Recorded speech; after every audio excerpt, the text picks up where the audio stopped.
Hi, this is Keith from Commanded Creation, and this is part two of the Revolutionists series. Today we're going to be covering visualizations and what it means and how it's relevant to you. So the quote for today is by Ayn Rand, and she says, "Wealth is the product of man's capacity to think." Visualization is essentially all that it is at its most basic core, is inspired thought, thinking intelligently. And so what I mean by that is that there's always been a success equation because all of your results in life are a product of two things, your thoughts and your actions.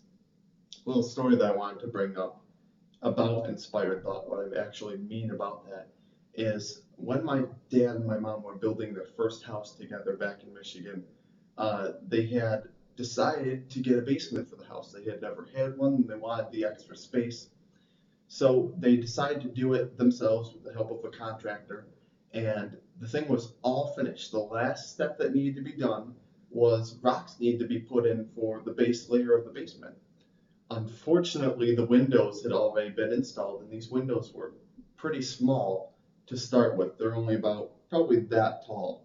And he had the option, my dad, for filling this in himself. That was the only way that he could see that this could possibly be done, this job, this task that he needed to do.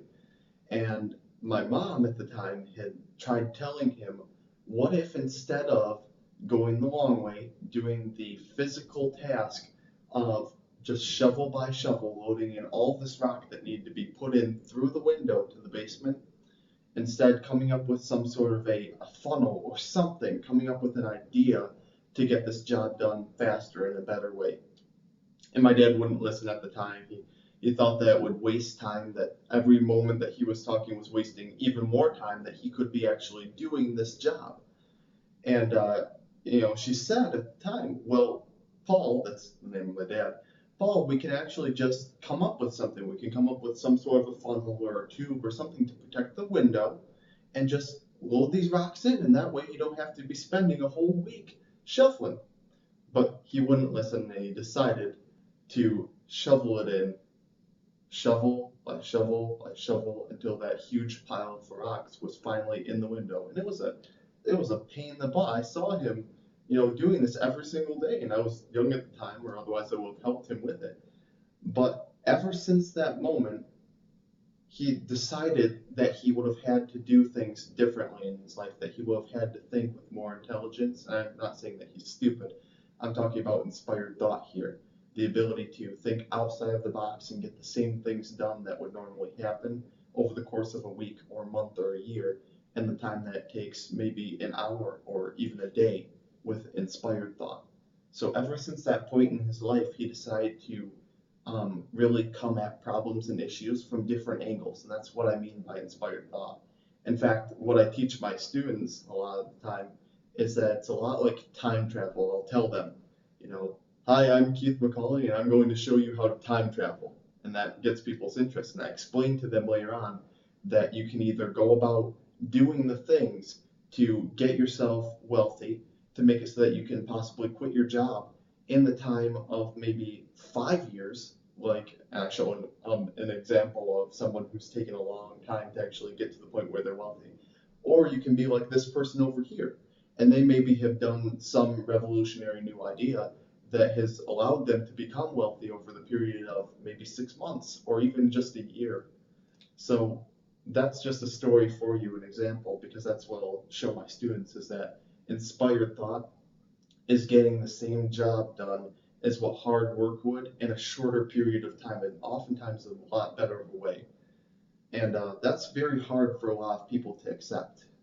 For me, I know, and this is possibly where you're coming from, I was taught that hard work was the way to go. That hard work is going to get you in places in life that you want to go.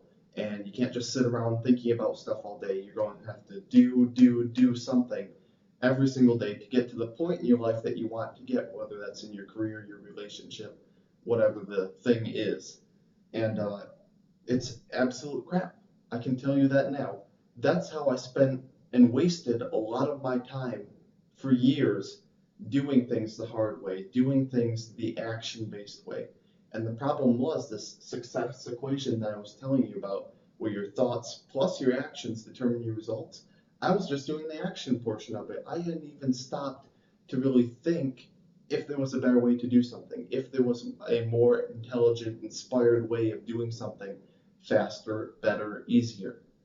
And I think that it's part media, but it's also part of our upbringing where we're putting a lot of value on the hard workers in our society rather than the intelligent thinkers. Although they do have their place in our society, I think that we've been taught as a people and as a culture that hard work is the way to go.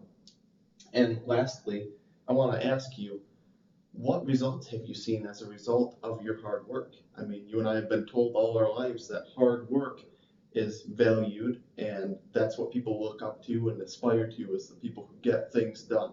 So I want to ask you, what situation have you been in where maybe it's a work deadline or something similar to that had to be done, um, and you had to do it. You knew you had to do it. You did not have the option of just putting it off.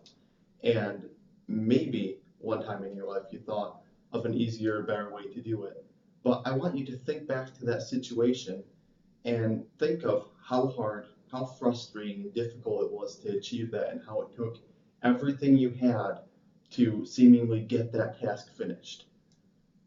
Because I was at a point in my life where that's all that my life was. I was a physical laborer. I was with the pipe fitters union, and I had this physically demanding job. And I spent a lot of years just doing it the hard way, just doing it the normal, accepted way. And I can tell you that's not the best way to do things. So for me, I would just go about a task directly, wouldn't even think about it, just put my head down and get through the day. But the problem is, the people who are the wealthiest aren't the people who just put their heads down and get a bunch of work done. They're the people who actually end up thinking about something smartly and then taking the heavy action. It's two parts. The success equation is two parts. It's thinking and it's action taking. So the employee mindset has always been to put your head down, put your shoulder to the grindstone, and really get that task done. Do the physical power, the manpower to get that thing done, and you'll be rewarded. Whereas the person who is actually wealthy will see this as an opportunity to think outside of the box. And that's what visualizations are.